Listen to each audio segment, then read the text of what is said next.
Hola a todos, espero se encuentren bien el día de hoy. Hoy vamos a hablar de un tema súper interesante y común del deporte, la rotura del ligamento cruzado anterior, como lo está sufriendo acá Neymar. En conjunto con mi asistente virtual vamos a hablarles de la importancia de este ligamento, pero no tanto como una función pasiva, sino más bien como un órgano sensorio-motor, el cual nos da mucha información propioceptiva y lo cual es muy relevante en el proceso de rehabilitación. Bien, así que atento ahí al video. A ver, pensemos en una ruptura del ligamento cruzado anterior, o LCA. Lo primero que se nos viene a la mente es el dolor, la cirugía, una recuperación larguísima. Pero, ¿y si les dijera que el verdadero problema no está en la rodilla? ¿Y si estuviera en el cerebro? Hoy vamos a desentrañar por qué esta lesión es en realidad un evento neurológico que puede redefinir por completo la conexión entre el cuerpo y la mente. Exacto. Esa es la pregunta clave que nos va a guiar. ¿Qué tal si la parte más importante de una lesión de LCA ni siquiera ocurre en la rodilla, sino en nuestro sistema nervioso central? Bueno, para entender por qué el cerebro es tan, pero tan importante en todo esto, primero tenemos que derribar un mito. El mito de que una lesión de LCA es solo un problema mecánico. Como si, no sé, como si se rompiera una cuerda dentro de la rodilla y ya está. La historia que casi todos conocemos es súper simple, ¿no? Un atleta apoya mal el pie, la rodilla se le tuerce de una forma rara y ¡pum!, el ligamento se rompe. Fin de la historia. Un problema estructural que, lógicamente, necesita una solución estructural, como una cirugía. Pero esa visión es apenas la punta del iceberg, porque lo que no se ve, lo que pasa por debajo, es una historia mucho más compleja. Una que se desarrolla dentro de nuestro sistema nervioso justo en el momento de la lesión y, ojo, sobre todo después de ella. Y para entender esa historia, primero hay que cambiar la idea que tenemos del LCA. No es solo un estabilizador pasivo. Resulta que tiene un trabajo secreto, casi de alta tecnología. Es que, en esencia, el LCA es un órgano sensorial. Sí, así como lo oyen.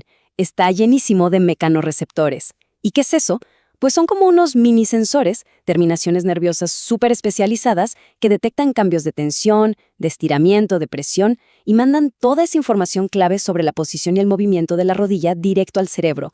Piénsenlo así, es como el cable de datos de alta velocidad de la rodilla. Y lo increíble es que estos sensores tienen nombre y todo.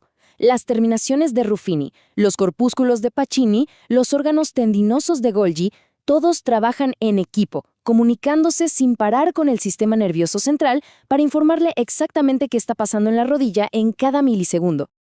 Pero toda esta información no es solo para saber dónde está la rodilla y ya. No, no, no. Alimenta un reflejo protector que es absolutamente crucial para mantener la articulación a salvo. Miren, este reflejo protector ligamento muscular funciona así. Primero, ocurre un movimiento brusco, peligroso. Inmediatamente, los sensores del LCA disparan una señal de emergencia a la médula espinal. Y la respuesta es casi instantánea. Los isquiotibiales se contraen de golpe para proteger la rodilla del daño. Entonces, la pregunta del millón es, si existe este sistema de protección tan sofisticado, ¿por qué demonios ocurren las lesiones? Bueno, la respuesta está en la velocidad. En el momento del trauma, el cerebro, por decirlo de alguna forma, se queda offline. La señal se pierde antes de que se pueda procesar. Miren, estos números lo dicen todo. La mayoría de las lesiones de LCA sin contacto ocurren en un parpadeo, entre 17 y 60 milisegundos. Pero el reflejo protector necesita unos 70 milisegundos para activarse. Es una carrera contra el tiempo que el cuerpo simplemente no puede ganar. O sea, para que quede súper claro, la lesión ocurre antes de que el reflejo de protección del cuerpo pueda siquiera pestañear. Para cuando el sistema de emergencia se da cuenta de que algo anda mal, el daño ya está hecho. Y las consecuencias son enormes. Como bien dice esta cita de La Fuente, cuando el LCA se lesiona, este complejo sistema sensoriomotor se interrumpe, y esto provoca problemas en la precisión propioceptiva, que es básicamente ese sentido que nos dice dónde están nuestras partes del cuerpo sin tener que mirarlas, reflejos musculares mucho más lentos y estrategias de control de movimiento totalmente alteradas. Después de la lesión, el sistema no se apaga y ya. No, intenta reiniciarse, pero es como un reinicio fallido. El cerebro empieza a reconectarse para compensar esa pérdida de información, y no siempre lo hace de la mejor manera. Es que piénsenlo, sin ese cable de datos principal, el cerebro se queda literalmente volando a ciegas. Ya no recibe esa información precisa y rapidísima de la rodilla, así que empieza a buscar otras maneras de controlar la pierna. Y esto causa un cambio radical en cómo controlamos el movimiento. El cerebro pasa de un control eficiente, automático, de esos que ni pensamos, a un control lento que requiere un montón de esfuerzo y es totalmente consciente. Esto explica por qué tantos atletas, aunque se sientan físicamente fuertes, dicen que la rodilla no se siente suya o que tienen que pensar demasiado en movimientos que antes eran, instintivos. Y bueno, los cambios se pueden ver en distintas partes del cerebro. Por ejemplo, la corteza motora se activa mucho más para controlar la pierna de forma consciente. El surco intraparietal empieza a depender muchísimo más de lo que vemos para guiar el movimiento. Y el cerebelo, que es clave para la coordinación, pues lucha por recalibrarlo todo sin los datos del LCA. Y lo peor es que esto no para ahí. Es una bola de nieve. Meses después, se ve una ralentización neurocognitiva. Al cabo de 1 o 2 años, la integración entre la vista y el movimiento y el tiempo de reacción se ven afectados. Y con el tiempo, aumenta el retraso entre la señal del nervio y la contracción del músculo, y quedan déficits crónicos de equilibrio. Una cascada de efectos neurológicos. Ok, pero no todo son malas noticias. Si entendemos que el problema no está solo en la rodilla, sino también en el cerebro, adivinen dónde está también la solución.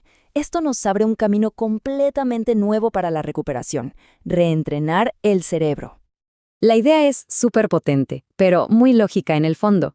Si la lesión cambia el cerebro, una recuperación de verdad, una recuperación completa, tiene que enfocarse también en el cerebro. Ya no es suficiente con fortalecer los músculos, hay que recablear el sistema. Y esto, de verdad, cambia por completo las reglas del juego. La rehabilitación tradicional se enfoca en el hardware, o sea, los músculos, pero la rehabilitación neuroplástica, la que se basa en todo esto que estamos viendo, se enfoca en el software, en reconectar esos circuitos cerebrales para que vuelvan a ser eficientes.